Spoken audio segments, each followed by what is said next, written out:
Knowledge about hair oil massage. Hair oil massage કરવા માટે સૌથી પહેલાં વાળને પ્રોપર રીતે ટેંગલ ફ્રી કરીશું.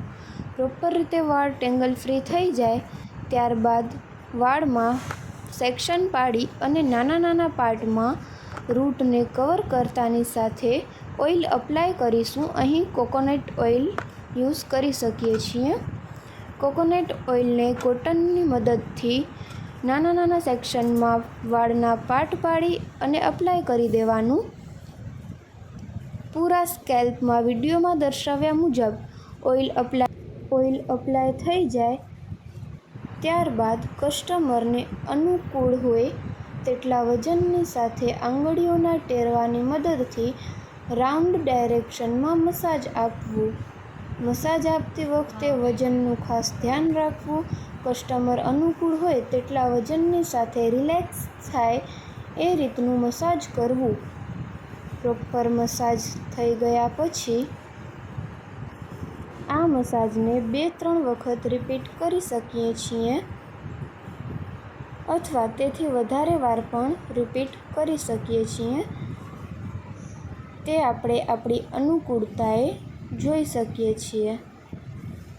વિડીયોમાં બતાવ્યા મુજબ પ્રોપર મસાજ આપવું. આ મસાજ આપ્યા બાદ અને ફરીથી આ મસાજને રિપીટ કર્યા બાદ આપણે પ્રેશર પોઈન્ટ વિશેની માહિતી મેળવશું. આપણે જાણીશું હેરના અલગ અલગ પાર્ટમાં પોઈન્ટ વિશેનું નોલેજ. હેરમાં કેવી રીતે પોઈન્ટ કરવા, કેટલા અને કઈ જગ્યાએ પોઈન્ટ કરવા તે બધું જ નોલેજ આપણે આ વિડીયોમાં મેળવીશું. જે પોઈન્ટની મદદથી થાક, માથાના દુખાવા વગેરેનું રિલેક્સ થઈ શકાય. પ્રેશર પોઈન્ટની શરૂઆત ટેમ્પલ પોઈન્ટથી કરશું અને તેને નેક પોઈન્ટ સુધી લઈ જશું. પ્રેશર પોઈન્ટ આપતી વખતે પણ કસ્ટમરને વજનની અનુકૂળતાનું ખાસ ધ્યાન રાખવું. આ રીતે 2-3 વખત અને થોડા થોડા ગેપે પ્રેશર પોઈન્ટ આપવા.